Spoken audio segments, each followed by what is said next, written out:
hermanos. Buenos días.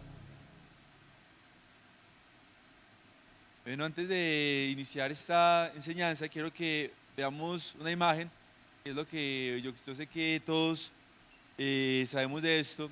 Y esto es una imagen que tomé ayer. Hay una página que está en vivo y que día a día, ¿cierto? Bueno, o minuto a minuto, está mostrando lo que está pasando durante durante todo el mundo. Cuando yo veía, pues esto, no voy a meterme más con este tema, y quizás ustedes ya sabrán demasiado de esto, sino que me puse a reflexionar varias cosas. Y una de aquellas, lo que yo estaba pensando y analizando, es como algo que quizás en un momento o en un principio lo veamos como lejano, ¿cierto? Quizás no lo veamos como tan presente en nuestras vidas, fue tomando fuerza y que hoy en día tiene, como decimos nosotros, de puntas de pelos a todo el mundo, ¿cierto? Pero no solamente esto, nosotros quizás vimos como algo que ni siquiera es de nuestro país, ¿cierto? No se originó pues como tal, de alguna manera empezó a afectar muchas cosas. Empezó a afectar la economía, ¿cierto? Empezó a afectar de una manera la vida social, ¿sí? Por ejemplo, pues ahorita vemos las recomendaciones, cómo tenemos que saludarnos, cómo tenemos que ser, cómo de alguna manera las iglesias o quizás toda localidad no puede tener más de 500 personas. O sea, yo pensaba un poco acerca de esto, como algo que quizás nosotros no imaginábamos empezó a afectar todo, ¿cierto? Y esto es así de la nada. O sea, nadie pensó que esto iba a venir, nadie pensó que esto iba a pasar. La economía quizás de muchos hermanos que si trabaja con empresas internacionales se está viendo afectada, ¿cierto? Las personas que tienen que importar cosas se ve afectada, ¿cierto? Obviamente a través del dólar. Y obviamente, como digo, esto es indirectamente. Ahora, antes cuando yo pensaba esto, por ejemplo, bueno, ahí están como las cifras de personas infectadas, de muertes, de los que se han recuperado, pero lo que yo pensaba esto y es, ¿qué tan preparados estamos nosotros? O sea, ¿qué tan preparado está la iglesia frente a las cosas que están pasando en el mundo? Ahora, yo les digo una cosa, hermanos, esto no es algo que, bueno, sí nos sorprende, nos pone, a muchos los ponen en pánico, pero no debería ser así, ya que muchas de estas cosas, pues obviamente está registradas en la palabra del Señor. Y una de las cosas que ahorita Jairo oraba, ¿cierto? Antes de compartir la ofrenda, ¿cierto? Es algo que se viene, hermanos. Usted puede leerse todo un capítulo que está en Mateo 24. Y usted allí va a leer cómo son los tiempos, ¿cierto?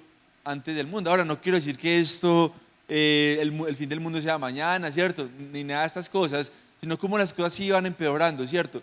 Cómo los temas de cambio climático, cómo la economía de un país, ¿cierto? Cómo la sociedad de alguna manera es más insensible. Pero lo que yo pensaba cuando analizaba, pues, o que Dios ponía en mi corazón compartir esta mañana, es cómo si la iglesia está preparada de estas cosas. Y la verdad, yo puedo ver que no. Porque veo muchos hermanos entrando en pánico, muchos hermanos desconfiando del poder de Dios, muchos hermanos quizás cuestionando el poder de Dios. Y quiero que hagamos un pequeño ejercicio. No sé si me ponen el video. Antes lo ponen ahí, ya digo, antes de pauselo ahí un momentico. Quiero dar como una explicación frente a esto. Y quiero como que pensemos en esto, hermanos. Vamos a suponer que yo soy una persona, ¿cierto? Que salí a la calle después de predicar. Bueno, ojalá eso no sea así, simplemente es una breve suposición. Salgo a la calle, ¿cierto? Y algo me pasa, ¿cierto? Voy a omitir que es un accidente de tránsito, porque como ando en moto, entonces ahí para no activar las palabras, no mentiras. Pero digamos que salí, hubo una balacera, que eso es menos improbable, ¿cierto? Y me dio, digamos que una bala en el pulmón, ¿cierto? Pero vamos a suponer que yo soy una persona que no conozco de Cristo. O sea, no sé absolutamente nada de él. De pronto he escuchado por ahí, de pronto alguien ha intentado evangelizarme o predicarme, pero de ninguna manera he querido aceptar a Cristo.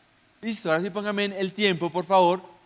Yo tengo 3 minutos de vida. Ustedes no saben, pero me quedan 3 minutos de vida.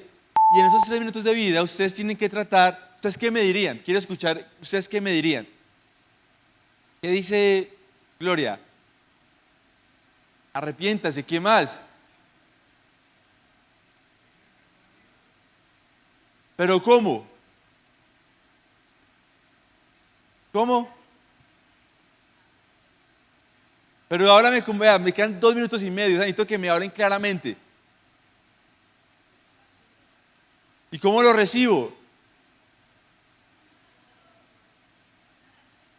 Pero es que ustedes no me están ayudando, vea, tengo 2 minutos y 20 y ustedes no me están ayudando. Si simplemente me están diciendo, ore, pero yo no sé cómo orar. No conozco del Señor, no sé quién es el Señor. Haga la oración. Por eso, haga la oración. O sea, me están diciendo qué debo hacer, pero no me están ayudando en nada. Me quedan 2 minutos de vida. Pero no me estás hablando del sacrificio, me estás diciendo qué deberías hacer. Tú deberías darme ese sacrificio. ¿Qué es decirme?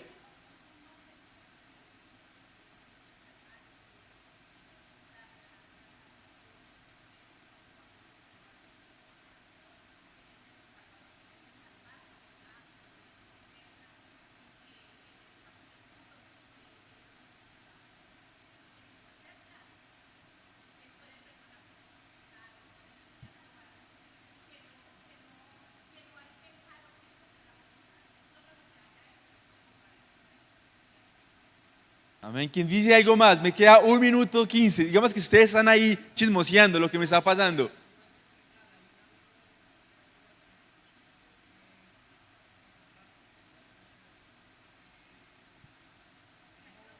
Me queda 1 minuto, no sé. Aquí estoy dudoso si me voy para el cielo o no.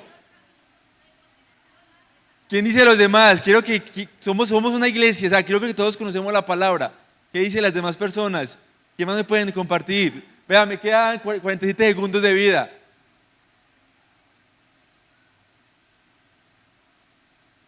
¿Qué más? 39 segundos, no sé para dónde me voy.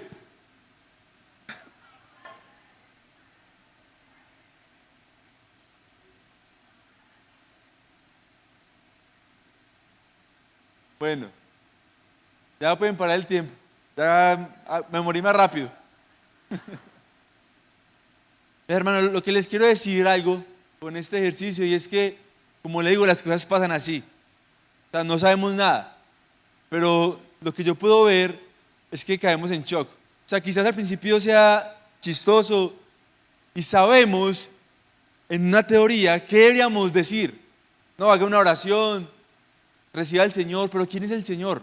Para alguien que quizás no ha escuchado de Cristo. ¿Qué oración hace una persona en este momento? Imagínense, ¿cómo será estos breves segundos? Quizás aquí obviamente esto es más como jocoso, pero obviamente es un estado crítico.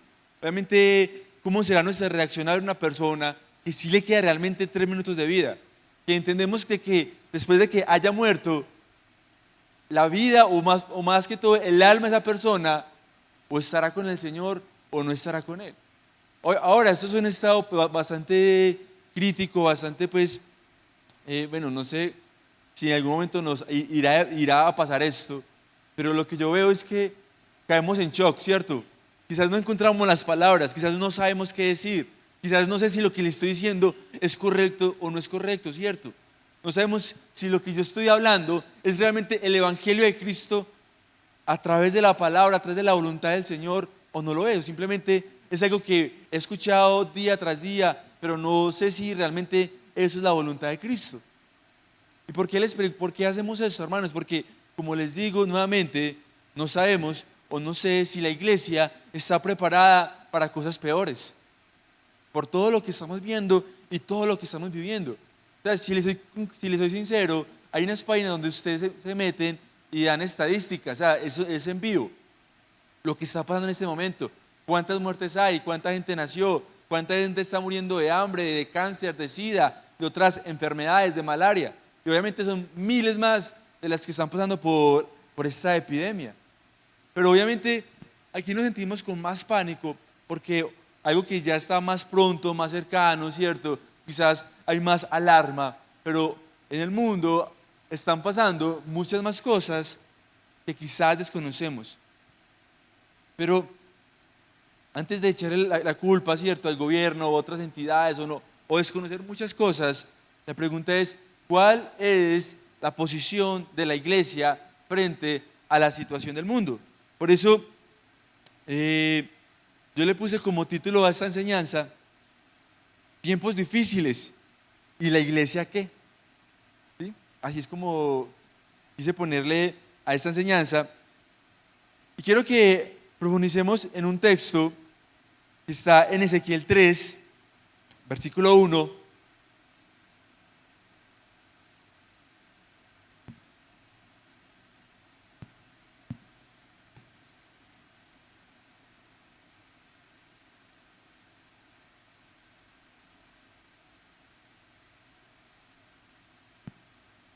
¿A quién les gusta leer la Biblia?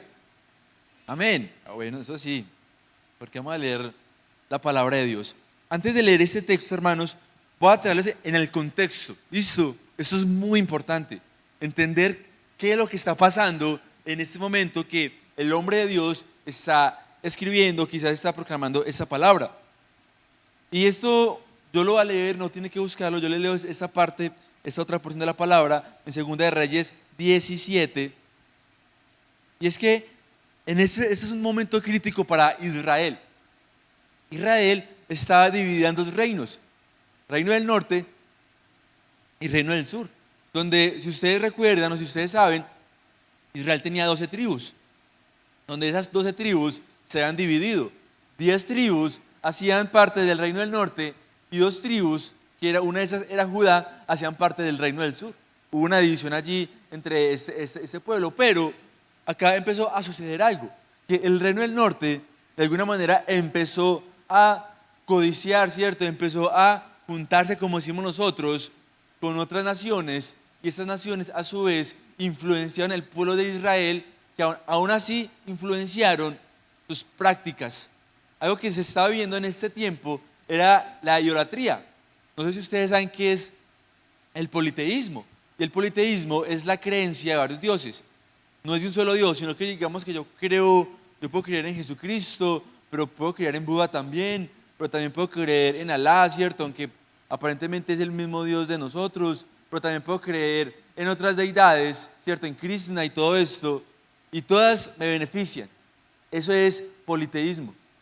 En este tiempo se estaba viviendo esto en mucha euforia.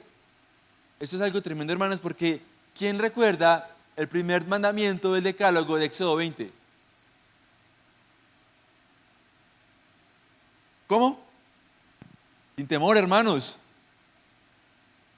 No, ese no es. Dice, no tendrás dioses ajenos delante de mí. Es el primer mandamiento que Dios nos da a nosotros. Ahora, quizás el contexto en esos tiempos ha cambiado, pero ahorita voy a hablar un poco más de esto. Y allí había un dios que se llamaba Baal, ¿cierto? O Belcebú, quizás así también lo hemos escuchado. Y este dios hace alusión a la vida material. Este hace alusión a la fertilidad, a la prosperidad de este tiempo. Por lo tanto, el pueblo de Israel había tomado este Dios como uno de sus dioses principales, porque para ellos este Dios les daba todo lo que ellos deseaban en su corazón. Les daban, abundantes agricultura y todo esto. Pero algo que estaba pasando también allí es que el pueblo de Dios empieza a abandonar la ley del Señor, empieza a quitar la palabra de Dios, y Dios los abandona y permite, o sea, Dios mismo permite la destrucción del reino del norte. Pero algo más pasa acá, queda el reino del sur. Pero este reino del sur, al no ver, quizás al no discernir, al no entender lo que había pasado al reino del norte, también se deja influenciar y también cae en destrucción más adelante. Y esto es lo que voy a leer acá para traer en contexto en 2 de Reyes 17, capítulo 1, y dice: Oseas, hijo de Elá, comenzó a gobernar a Israel durante el año 12 del reinado de Acaz en Judá. Y reinó en Samaria 9 años, e hizo lo malo a los ojos del Señor, aunque no tanto como los reyes de Israel que gobernaban en aquel entonces. Qué tremendo, hermanos. Israel venía por una clase de reyes que gobernaban mal. Pero ¿cómo así? ¿Acaso Israel no es el pueblo de Dios? no es el pueblo que tiene la palabra de Dios. Y luego sigue diciendo acá, Salmanasar, rey de Asiria, atacó al rey de Oseas porque Oseas se vio obligado a pagar un elevado tributo a Siria. Sin embargo, Oseas dejó de pagar el tributo anual y conspiró contra el rey de Asiria al pedirle a So, rey de Egipto, que lo ayudara a liberarse del poder del rey de Asiria. Cuando el rey de Asiria descubrió la traición, tomó a Oseas por la fuerza y lo metió en la cárcel. Hermanos, ¿será que un rey, un hombre de Dios, debe tomar esta posición de pedir ayuda, primero que todo a una nación que nada tenía que ver con Dios, antes que a Dios, antes que a Dios mismo, que Él es nuestra confianza? Dice el versículo 5. Entonces el rey de Asiria invadió todo el territorio y sitió la ciudad de Samaria durante 3 años. Finalmente, en el año 9 del reinado de Oseas, Samaria cayó y los israelitas fueron desterrados a Siria, donde los establecieron en colonias en la región de Alá, en Gozán, junto a la ribera del río Abor y a las ciudades de los medios. Quiero que miremos algo acá, hermanos. Quiero que analicemos la palabra de Dios. Por consecuencia de un rey malo, un rey que no amaba a Dios, toda una ciudad, todo un país recibe esa consecuencia. Quizás no estamos muy lejos de eso.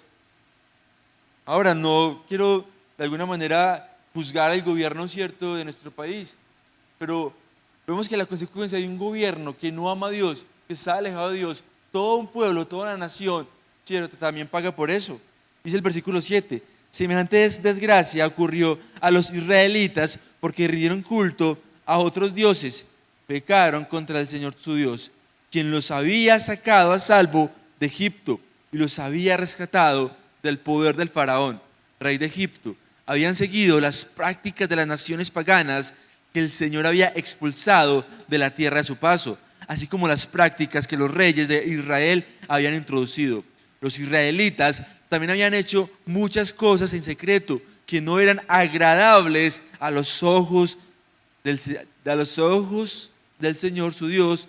Se construyeron santuarios paganos en todas las ciudades, desde el puesto de avanzada más pequeño hasta la ciudad murallada más grande. Levantaron columnas sagradas y postes dedicados a la diosa Acera en la cima de cada colina alta y debajo de todo árbol frondoso. Ofrecieron sacrificios en todas las cumbres de las colinas, tal como lo hacían las naciones que el Señor había expulsado de la tierra a su paso. Así que el pueblo de Israel había hecho muchas cosas perversas, con lo que provocó el enojo del Señor. Efectivamente, rindieron culto a ídolos a pesar de las advertencias específicas que el Señor les hizo repetidamente. Una y otra vez el Señor envió a sus profetas y videntes para dar a Israel y a Judá la siguiente advertencia: apártense de sus malos caminos, obedezcan mis mandamientos y decretos, es decir, toda la ley que les ordené a sus antepasados que obedecieran y que les di a ustedes a través de mis siervos los profetas. Sin embargo, los israelitas no quisieron escuchar, fueron tan tercos como sus antepasados, quienes se negaron a creer en el Señor su Dios, rechazaron sus decretos y el pacto que Él había hecho con sus antepasados y despreciaron todas sus advertencias. Rindieron culto a ídolos inútiles, por lo cual ellos mismos se volvieron inútiles. Siguieron el ejemplo de las naciones vecinas, desobedeciendo el mandato del Señor de no imitarlas. Voy a dejarlo hasta ahí.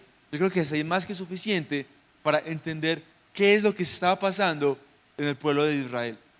Y vemos como un Dios soberano, un Dios tan bueno, tan amoroso, pero también tan justo, los entrega, porque estas personas no quisieron escuchar la advertencia del Señor que el Señor había hecho. Dice que una y otra vez Dios mandaba videntes y profetas, en este caso personas que predican la palabra del Señor, y el pueblo no quería hacer caso. Ahora, hermanos, pensemos esto: ¿Dios a quién mandaba a estos profetas? ¿A quiénes? ¿Será que a las otras naciones o al pueblo de Israel?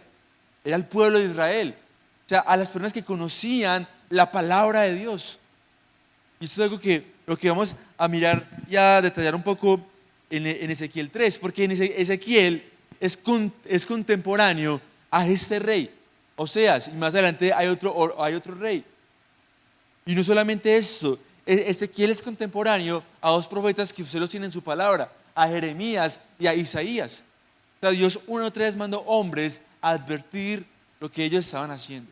Pero qué tremendo, yo creo que no estamos muy lejos de esto, porque prenderlo en un contexto, en nuestro tiempo, fácilmente también nos dejamos influenciar por las naciones vecinas. Fácilmente nos dejamos llevar por los pensamientos y las ideas de otras naciones. O sea, simplemente es echar una mirada. Yo he enseñado otras cosas de lo que está pasando en nuestro contexto social, pero obviamente yo sé que cada vez nos vemos menos afectados, ¿cierto? Quizás por el mismo aborto, por las mismas ideas del feminismo, ¿cierto? Por los mismos temas del LGBT, quizás eso ya está tan contaminado que ya pues nos dimos como al ruedo con esas cosas, hermanos, pero quizás hay otros temas que no visualizábamos, pero que también son muy importantes. Usted puede ver la violencia cómo avanza, ¿cierto? Usted puede ver que eso es como arroz, ¿cierto? Los asesinatos de líderes sociales, ¿cierto? Eso cada vez ya menos nos sorprende lo que está pasando en nuestro país. Sí, ya es más normal, pero como iglesia, ¿cierto? Lo que vamos a mirar en Ezequiel 3, lo que Dios nos llama. Quiero que lo leamos. Dice Ezequiel 3, versículo 1. Ezequiel era uno de estos profetas que Dios enviaba a su pueblo. Entonces me dijo, hijo de hombre, entonces me dijo, hijo de hombre, cómete lo que encuentres ahí, cómete este rollo, luego ve y habla al pueblo de Israel. Así que abrí la boca para tratar de comerle el rollo, me insistió otra vez, hijo de hombre, buen provecho, cómelo con ganas y lleva tu estómago con el rollo que te doy. Así que me lo comí y en la boca me salía como la miel, porque era dulce. Entonces me dijo, hijo de hombre, ve al pueblo de Israel y dale mi mensaje. No te envío a un pueblo que habla un lenguaje complicado y difícil, sino al pueblo de Israel.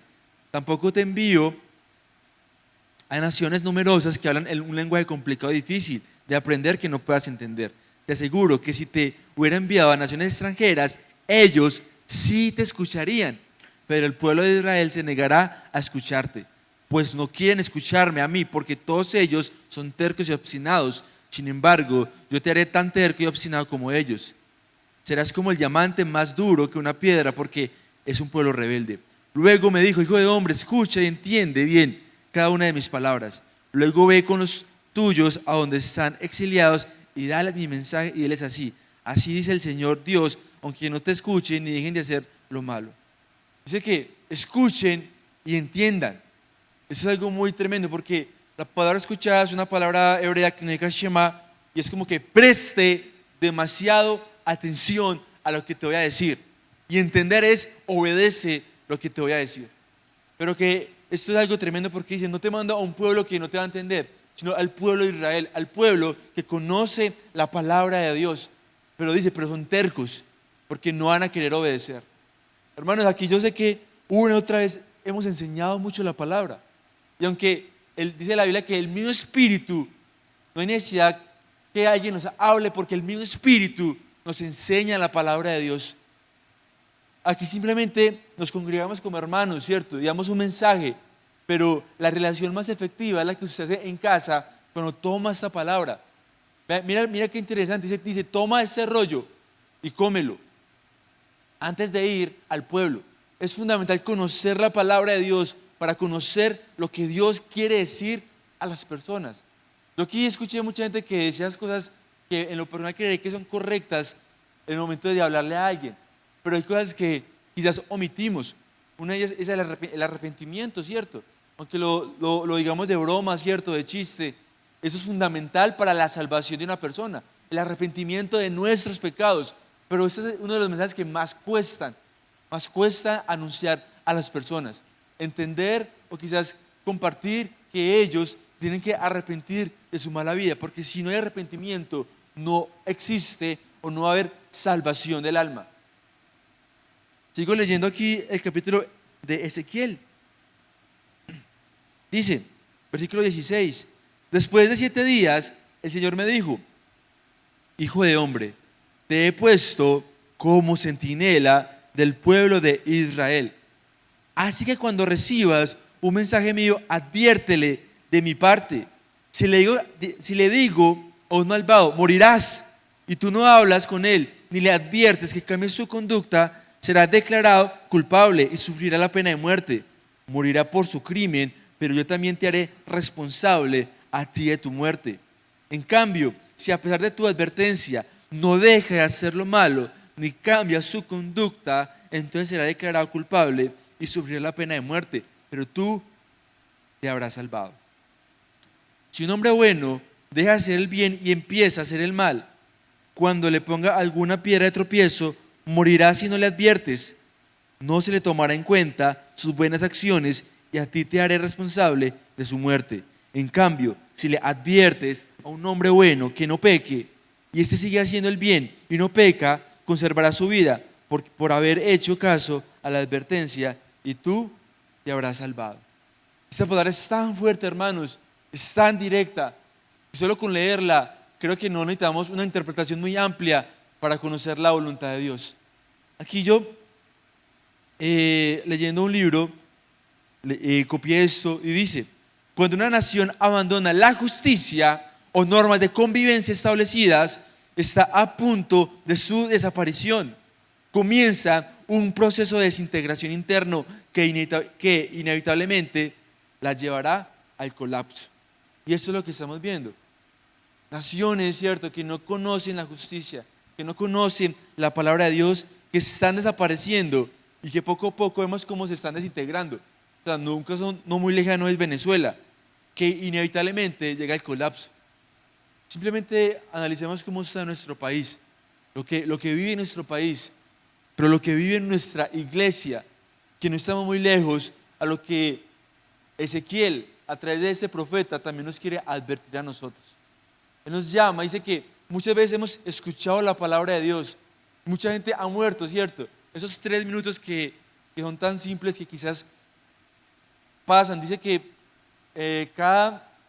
a ver si recuerdo la cifra, diariamente mueren 150,000 personas en el mundo, y cada 5 minutos creo que mueren 3,000 personas.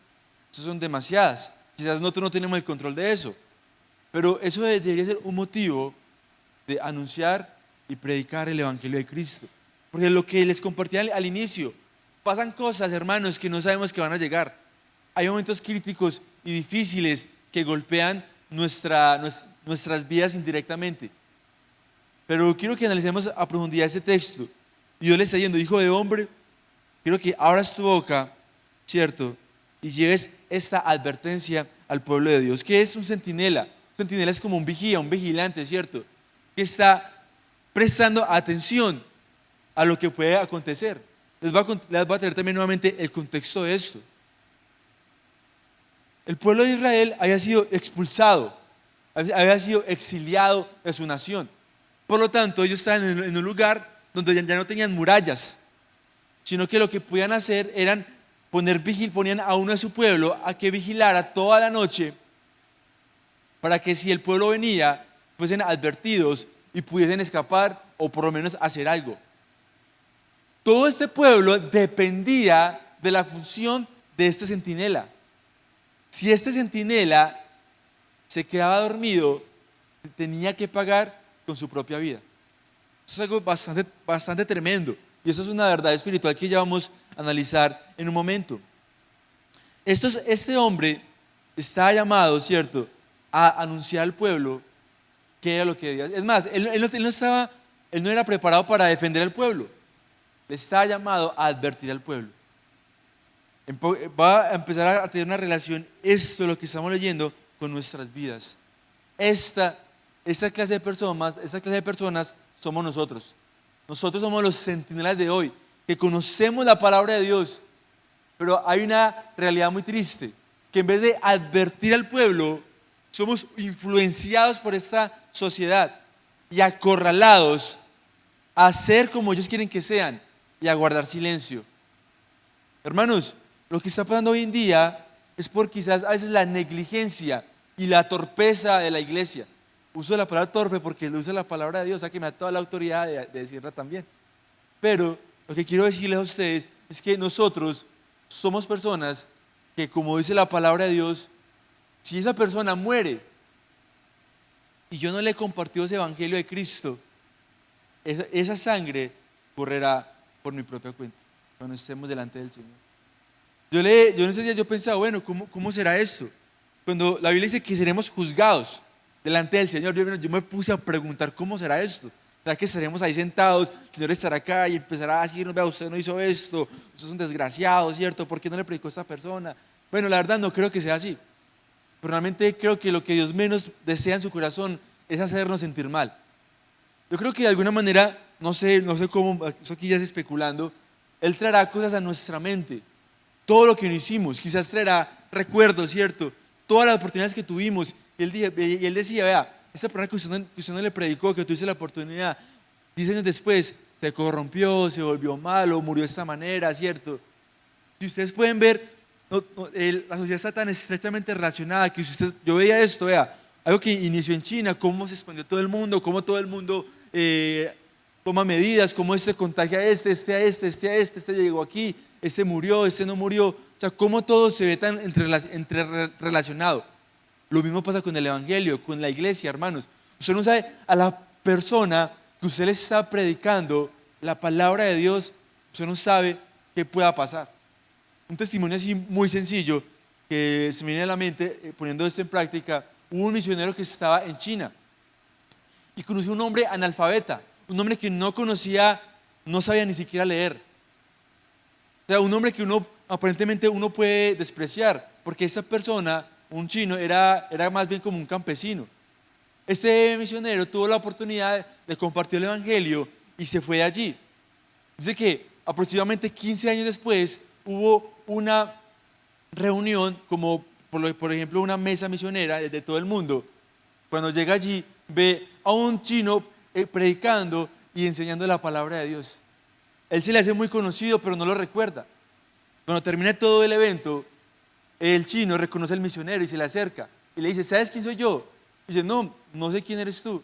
Él le dice, yo soy aquella persona que tú hace aproximadamente 15 años le predicaste. Y él se quedó muy sorprendido y le preguntó qué era de su vida. Y dice, no, cuando tú me predicaste, la historia que este misionero lo ayudó, trabajó con él en la parte del deporte, ¿cierto? Como que lo influyó a través de esto. Este hombre en China, había una universidad, no recuerdo el nombre de la universidad en China, donde necesitaban deportistas, personas que entrenaran a los universitarios allí. Este nuevo cristiano, ¿cierto?, predicado por el misionero, tuvo la oportunidad de ingresar allí en esta universidad para dar prácticas de entrenamiento de algún deporte. Y más adelante, este hombre llegó a ser embajador e intérprete de una de las entidades más grandes en China. Y así era como empezó a predicar la palabra de Dios. Dice que este misionero era sorprendido. ¿Cómo este hombre sin ningún tipo de formación pudo llegar inclusive más lejos que él en el reino de Dios? O sea, esto en breves palabras enseña que uno no sabe con quién está tropezando y qué persona Dios puede usar a través de uno más adelante para que siga extendiendo este reino, hermanos. Pero así como pueden haber aspectos positivos, también hay negativos. Entonces, sigo con este recuento cuando estamos delante del Señor, ¿cierto? Estamos ahí. Yo creeré, hermanos, que cuando estemos delante de Él y Él traiga a memoria todas estas cosas que no hicimos, más que Él hacernos sentir mal, yo creeré que en lo personal, simplemente lo que voy a hacer es caer de rodillas y pedir perdón al Señor y llorar por todas las cosas que no hice. Yo simplemente lo asimilaba de esa manera. Pero quizás, como dice el dicho, nada está perdido. Voy a avanzar un poco en cuanto al tema porque se me está yendo el tiempo. ¿Cuál era la responsabilidad del centinela en este contexto? Primero, no era responsable de inventar o preparar un mensaje. O sea, este hombre no tenía por qué inventar lo que iba a advertir al pueblo. Este hombre escuchaba la voz de Dios y decía lo que Dios le decía exactamente. Así tenemos que ser, hermano. Nosotros, si usted quiere estar preparado, ¿cómo afrontar lo que se viene? Porque no sabemos qué más se puede venir. Tenemos que ir todos los días a la palabra de Dios y escuchar el mensaje de Dios para saber qué compartir con las personas. Lo segundo es que este hombre no era responsable por los resultados. Hermanos, tú y yo no tenemos el poder ni la capacidad de transformar a nadie. Tenemos la responsabilidad de proclamar la palabra de Dios. Yo esto lo he dicho algunas veces y no estamos llamados a defender a Dios, estamos llamados a proclamar a Cristo. Eso es todo lo que Dios pide de nosotros, porque Dios se encarga de hacer la parte más difícil, que es tocar el corazón de las personas, pero nosotros estamos empeñados en seguir guardando silencio. Lo tercero es que era responsable de oír y ser fiel en transmitir la palabra de Dios. Hermano, nosotros tomamos esta palabra y la ponemos en un contexto diferente. Nosotros le decimos, no, eso no está tan mal, simplemente ve a la iglesia, ¿cierto? Ora a veces, esté en este devocional y listo. Con eso es más que suficiente para amar a Cristo, pero no es así. Tenemos que ir a la palabra y si Dios nos habla de pecado, de arrepentimiento, nos habla de adulterio, ¿cierto? Nos habla acerca del divorcio, nos habla de todas estas cosas, es fundamental y es necesario que lo digamos. Pero a veces nosotros compartimos con hermanos y hacemos preguntas simples del Evangelio. Eso se llama fundamentos de la verdad. Y le decimos a algunos, ¿qué es para usted esto? ¿Qué es para usted el reino de los cielos? ¿Qué es para usted la salvación, el arrepentimiento? ¿Cómo le comportas a alguien? Quedan como en shock, como ahorita. Algunos quedan como, bueno, ¿yo qué puedo decir? Me da como pena hablar. Si nos da pena hablar aquí entre nosotros, ¿cómo será fuera que no conocemos a las personas? Y por último, en este cuarto aspecto, el pasaje enfatiza la seriedad de la tarea que tenía por delante. Hermano, esto es muy serio. Usted le está diciendo, si tú no predicas esta palabra, si tú no adviertes lo que pasa en el mundo, todas esas personas van a caer sobre ti. Como les decía, si ese hombre no advertía al pueblo que venía guerra, que venía de noche, ese hombre moría sí o sí. Quiero leer este último texto, no lo voy a explicar, porque ya vamos a terminar. Dice Ezequiel 33:1. Es un texto muy similar a Ezequiel 3. El Señor me dijo, hijo de hombre, háblale a tu pueblo y dile, cuando traiga a un enemigo contra una nación, el pueblo nombra a uno de los suyos para que haga guardia. Si éste ve que el enemigo se acerca, toque la trompeta para advertir al pueblo. Si alguien oye la advertencia de la trompeta y la ignora, entonces será responsable de su propia muerte cuando venga el enemigo. Porque oyó el sonido de advertencia de la trompeta, pero la ignoró, así que es su culpa. Si un guardián ve al enemigo que se acerca, pero no toca la trompeta para advertir al pueblo, entonces el enemigo vendrá y los matará. Ellos morirán por sus pecados, pero el guardián será responsable de que haya muerto. Pues a ti, hombre, te he puesto como guardián del pueblo de Israel. Así que cuando oigan un mensaje de parte mía, debes advertirles. Es posible que le diga que le avises al perverso: perverso, ciertamente morirás. Si no hablas con él y le adviertes que cambie su conducta, entonces morirá por su pecado, pero a ti te haré responsable de su muerte. En cambio, si le adviertes que cambie su conducta y que se vuelva a Dios y no lo hace, entonces morirá por su pecado, pero tú te habrás salvado. Así que, hijo de hombre, dile al pueblo de Israel: ustedes han dicho, somos culpables de crímenes y pecados, nos estamos pudriendo en ellos. ¿Cómo viviremos? Diles que el Señor Dios afirma: no quiero que mueran el que hace el mal, sino que se vuelvan a mí y así tengan vida. Pueblo de Israel, vuélvete a Dios, aléjate del camino de la maldad para que no mueras. Dos cosas para concluir esto, hermanos, porque no puedo profundizar más en esto. Primero, hermanos, Dios nos llama, esta advertencia es para nosotros: abandonar nuestros malos caminos, abandonar nuestro pecado, a no parecernos a este mundo que nos contamina, a ser totalmente diferentes a ellos. Ahora aquí no hablo de religiosidad, de maneras como tengo que vestirme para ser diferentes a ellos. Es manera de pensar, es en la conducta. Pero hoy hemos llegado y sabemos que es así, hermanos. Cosas que antes llamamos pecado, de ahorita lo vemos más normales, ¿cierto? Y cada uno se da cuenta. Un ejemplo de esto, hermanos, que no sé, hacen fiestas, ¿cierto? Bailan porque somos entre cristianos y todo esto. No sé, hermanos, eso pues deja mucho que decir culturalmente de nuestro país. Pero también hay una segunda advertencia, y es que de lo que Dios me da es fundamental que hablemos a las personas. Esto es lo que está pasando, hermanos, es una oportunidad para hablar a la gente, demostrar que en la palabra está esto, pero que sí estamos llamados a envolvernos a Dios, a envolvernos de nuestros pecados, porque como leamos en el último capítulo, Él no quiere que la gente muera, Él quiere que las personas vivan y entreguemos nuestra vida a Dios. Amén. Tenía algo más para mostrarles, pero por tiempo quizás será en otro momento. Quiero que oremos al Señor.